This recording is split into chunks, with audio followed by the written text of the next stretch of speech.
أعوذ بالله من الشيطان الرجيم بسم الله الرحمن الرحيم الحمد لله رب العالمين والصلاة والسلام على سيد المرسلين وعلى آله وأصحابه أجمعين أما بعد اللهم لك الحمد كما أنت أهل صل على محمد كما أنت أهل فعل بنا ما أنت أهل إنك أهل التقوى وأهل المغفرة. محترم سامعین و ناظرین، وظائف کی دنیا علماء ہند چینل پر آج ایک بہت خاص وظیفہ لے کر آپ کے سامنے حاضر ہیں۔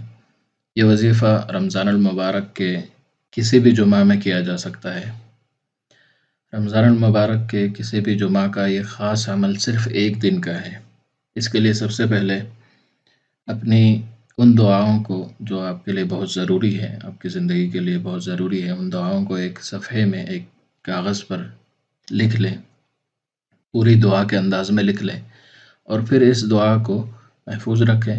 عمل کا طریقہ یہ ہے کہ اس میں درود شریف پڑھنا ہے اور دعا سے پہلے سید الاستغفار جو استغفار سب سے بڑا استغفار ہے وہ آگے آپ کو دکھائیں گے، وہ بھی پڑھنا ہے اس میں، اور تراویح کی جو دعا ہے وہ بھی آگے آپ کو دکھا دیں گے اسکرین پہ، آپ وہ دیکھ لینا۔ پہلے طریقہ آپ سمجھ لیں۔ طریقہ یہ ہے کہ درود ابراہیمی 7 مرتبہ پڑھنا ہے اور 7 مرتبہ دعائیں سید الاستغفار پڑھنا ہے، اور جمعرات کی مغرب کے بعد سے رمضان المبارک میں کسی بھی جمعرات کی مغرب کے بعد سے جمعہ شروع ہوتا ہے، تو مغرب کے بعد سے لے کر جمعہ کے دن مغرب سے پہلے تک، یعنی افطار سے پہلے تک، جمعہ کے دن کے افطار سے پہلے تک، آپ چاہیں تو جمعہ کے دن فجر بعد بھی شروع کر سکتے ہیں، مگر وقت زیادہ ملتا ہے رات میں، تو مغرب کے بعد ہی جمعہ شروع ہو جاتا ہے، اس لیے مغرب کے بعد جتنی تعداد ہو سکے اتنی تعداد، اور جتنی تعداد ہو سکے تراویح کے بعد دعا، جو تراویح کی دعا ہے وہ دعا آگے آپ کو اسکرین میں دکھا دوں گا، اس دعا کو 700 مرتبہ پڑھنا ہے۔ اگر آپ تراویح کے بعد پڑھ رہے ہیں یا فجر کے بعد پڑھ رہے ہیں دن بھر میں، یعنی پڑھنے کا وقت شروع ہوتا ہے جمعرات کے دن مغرب کے بعد سے، جو جمعہ کا وقت شروع ہو جاتا ہے جمعرات کی رات، اور جمعہ کا پورا دن یعنی افطار سے پہلے تک، اس پورے دن میں 700 مرتبہ تراویح کی دعا پڑھنا ہے۔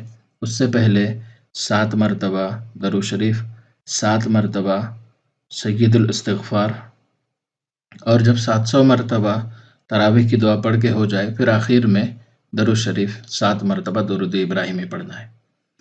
دعا سید الاستغفار یہ ہے: اللہم انت ربی لا الہ الا انت خلقتنی وانا عبدک وانا علی عہدک ووعدک ما استطعت اعوذ بک من شر ما صنعت ابوء لک بنعمتک علی وابوء بذنبی فاغفر لی فانہ لا یغفر الذنوب الا انت۔ اس کو 7 مرتبہ پڑھنا ہے۔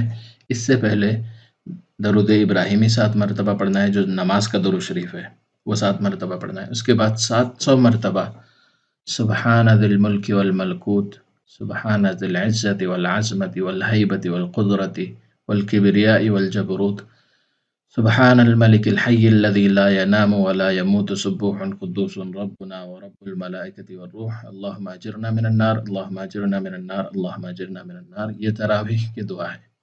اس تراویح کی دعا کو 700 مرتبہ جمعرات کے دن مغرب کے بعد سے لے کر جمعہ کے دن افطار سے پہلے تک جتنی زیادہ مرتبہ ہو سکے پڑھنا ہے، کم سے کم 700 ہونا ضروری ہے۔ اس کے ساتھ آپ جو کاغذ پر دعا اپنے لکھے تھے، اپنے مقاصد لکھے تھے، اس کو 3 مرتبہ پڑھ کر اخیر میں درود ابراہیمی پھر 7 مرتبہ پڑھنا ہے، عمل مکمل ہوگا۔ یہ دعا ضرور قبول ہوگی جو آپ نے کاغذ پر لکھ کر اس کے ساتھ کی ہے۔ یہ کسی بھی رمضان المبارک میں ایک جمعہ کر لیں یا رمضان المبارک میں جتنے جمعہ مل جائیں اتنے جمعہ تک آپ کی زندگی میں جو ضروریات ہیں، جو بھی آپ کی خاص دعائیں ہیں، جو بڑے مقاصد ہیں، ان سب کو ایک کاغذ پر لکھ کر اس عمل کے ساتھ دعا کریں۔ انشاءاللہ اللہ تبارک و تعالیٰ اس عمل کی برکت سے ضرور ان دعاؤں کو قبول فرمائیں گے، اور یہ بہت ہی خاص عمل ہے۔ ویڈیو پسند آنے کی صورت میں اس کو لائک کریں، دوسرے مسلمانوں کے ساتھ شیئر کریں تاکہ وہ بھی اس کو پڑھ کر اس سے فائدہ حاصل کریں۔ چینل پر نئے ہیں تو سبسکرائب کریں۔ جزاک اللہ خیر۔ السلام علیکم ورحمۃ اللہ وبرکاتہ۔